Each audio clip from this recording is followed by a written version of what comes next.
Hi friends, welcome to news pocket. మన ఇండియాలో దేశవ్యాప్తంగా ప్రజలందరూ సంబరంగా దీపావళి జరుపుకుంటూ ఉంటే మన పత్రికలు మాత్రం ఆ పండుగను ఎంత వీలైతే అంత విమర్శించేందుకు ప్రయత్నాలు చేస్తూనే ఉన్నాయి. ముఖ్యంగా ఢిల్లీని కేంద్రంగా చేసుకుని అక్కడ ఎయిర్ పొల్యూషన్ బాగా పెరిగిపోయింది అని, ముందు రోజుతో పోలిస్తే ఈరోజు దారుణంగా పడిపోయిందని, ప్రజలందరూ ఉక్కిరి బిక్కిరి అవుతున్నారు అనే విధంగా వార్తలు రాస్తూ ఉన్నాయి. ఇండియా టుడే పత్రిక అయితే ఏకంగా ఢిల్లీలో దీపావళి పండుగ జరుపుకోవడం వల్ల పాకిస్తాన్ నగరాలను కాలుష్యం చుట్టుముట్టింది అనే విధంగా పైత్యంతో వార్తను రాసుకొచ్చింది. అదే సమయంలో బీబీసీ, ఎన్డీటీవీ ఇవన్నీ కూడా దీపావళి వల్ల మాత్రమే ఢిల్లీలో ఇంతగా కాలుష్యం పెరిగిపోయింది అనే విధంగా వార్తలను రాసుకుంటూ వచ్చాయి. ఒకవైపేమో ప్రజలు ఇంత సంబరంగా పండుగను జరుపుకుంటూ మన దేశ ఆర్థిక వ్యవస్థకు 6 లక్షల కోట్ల ఆదాయాన్ని సమకూర్చితే ఈ పత్రికలు మాత్రం తమ పైత్యాన్ని ఇప్పటికీ ప్రదర్శిస్తూనే ఉన్నాయి. దీంతో ఢిల్లీ మంత్రి మజిందర్ సింగ్ సిర్సా ఒక కీలక ప్రకటన చేశారు. ఆ ప్రకటనలో ఏముంది అనే విషయాలను తెలుసుకునే ముందు ఈ ఛానల్ను రీసెంట్గానే స్టార్ట్ చేసాం. మాకు మీ సపోర్ట్ ఖచ్చితంగా కావాలి. ఈ ఛానల్ వెంటనే సబ్స్క్రైబ్ చేసుకోండి అండ్ బెల్ ఐకాన్ను క్లిక్ చేయడం అస్సలు మర్చిపోవద్దు. ఇక డీటెయిల్స్లోకి వెళ్తే, ఢిల్లీ మంత్రి మజిందర్ సింగ్ సిర్సా చేసిన ప్రకటనలో దీపావళి కాలుష్యం వల్ల ఢిల్లీలో కాలుష్యం పెరిగిపోలేదు. ముందు రోజు ఎయిర్ క్వాలిటీ ఇండెక్స్ను చూసుకుంటే 345 ఉంది. దీపావళి పండుగ జరిగిన మరుసటి రోజు ఎయిర్ క్వాలిటీ ఇండెక్స్ను చూస్తే 351 ఉంది. అంటే జస్ట్ 6 పాయింట్లు మాత్రమే పెరిగాయి. ఇది కూడా దీపావళి బాణాసంచా వల్ల మాత్రమే అని చెప్పలేం. జనరల్గా రోజు రోజుకి ఢిల్లీ నగరంలో కాలుష్యం అనేది పెరిగిపోతూ వస్తుంది కాబట్టి అందులో భాగంగా కూడా ఈ 6 పాయింట్లు పెరిగి ఉండొచ్చు అని చెప్పారు. దీనికంటే ఇంతకు ముందు సంవత్సరాలను పోలిస్తే ఇంకా దారుణంగా పడిపోయింది. 2020లో ఆమ్ ఆద్మీ ప్రభుత్వం ఇక్కడ అధికారంలో ఉండేది. ఈ ఆమ్ ఆద్మీ ప్రభుత్వం హయాంలో 460 వరకు ఢిల్లీ ఎయిర్ క్వాలిటీ ఇండెక్స్ పడిపోయింది. ఇది ఎంత దారుణమో అర్థం చేసుకోండి అని కోరారు. అంతేకాకుండా 2024లో ఢిల్లీలో బాణాసంచాను పూర్తిగా నిషేధించారు. సుప్రీంకోర్టు ఏకంగా గ్రీన్ క్రాకర్స్ను సైతం నిషేధం విధించింది. ఎవ్వరు కూడా ఒక క్రాకర్ను కూడా కాల్చవద్దు అని చెప్పింది. ఆ సమయంలో కూడా ఢిల్లీలో 360 వరకు ఎయిర్ క్వాలిటీ ఇండెక్స్ ఉండేది. ఈసారి మాత్రం దీపావళి తర్వాత కూడా 351 వరకు మాత్రమే ఉంది. కాబట్టి ఇది ఎట్టి పరిస్థితుల్లోనూ బాణాసంచాతో ఏర్పడిన కాలుష్యం కాదు అని ఆయన తేల్చి చెప్పారు. నిజానికి ఢిల్లీలో ఇంతగా మొత్తంలో కాలుష్యం ఏర్పడడానికి ప్రధాన కారణం దాని చుట్టుపక్కల పంజాబ్, హర్యానా అండ్ యూపీ ఇలాంటి రాష్ట్రాల్లో ఎక్కువగా స్టబుల్ బర్నింగ్ చేస్తూ ఉండటమే దీనికి ప్రధాన కారణమని గతంలో ఢిల్లీ ఐఐటి నిపుణులు సైతం తేల్చి చెప్పారు.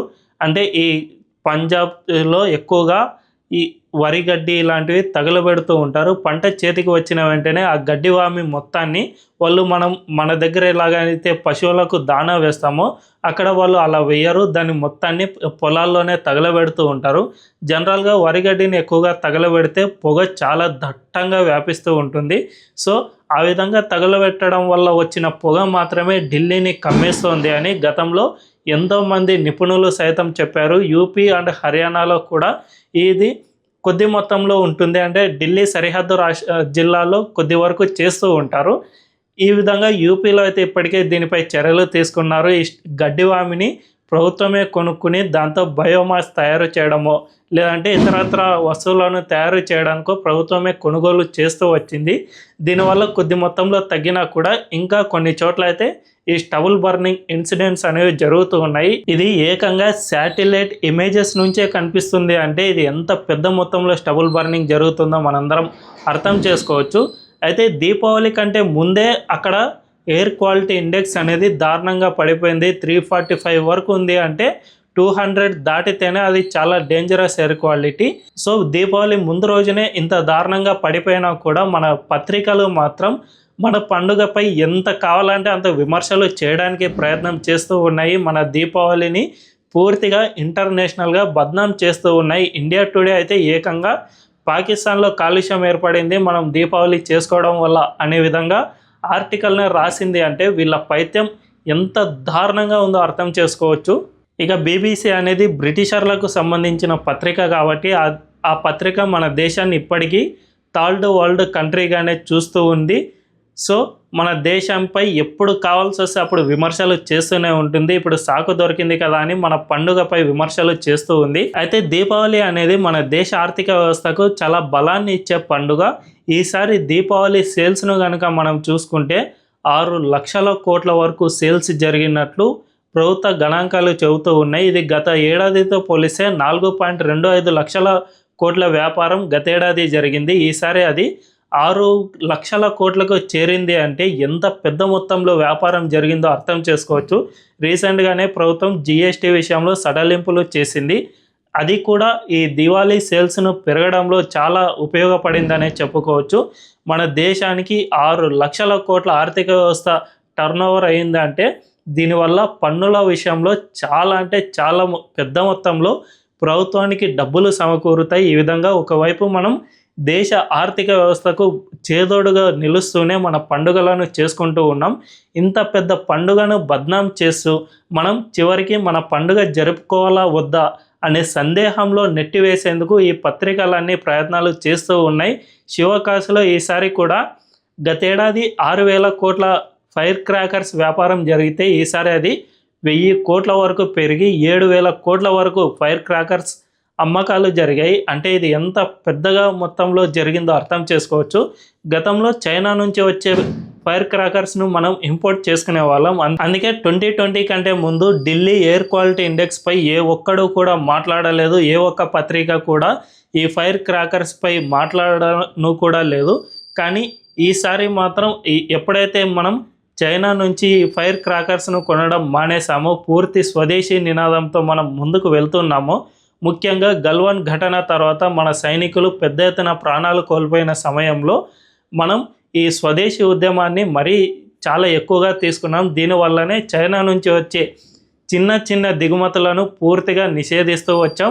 మనం పూర్తిగా ఇండియన్ స్వదేశీ వస్తువులనే కొనడం వల్ల మాత్రమే చైనా తన నిధులను ఈ పత్రికలకు ఇచ్చి మరి ఇలాంటి వార్తలను రాపిస్తున్న పరిస్థితి కనిపిస్తుంది. అయినా కూడా మన ఇండియన్స్ ఏం మాత్రం వెనక్కి తగ్గవద్దు. మనం ఇలాంటి పండుగలు ఇంకెన్నో చేసుకోవాలి.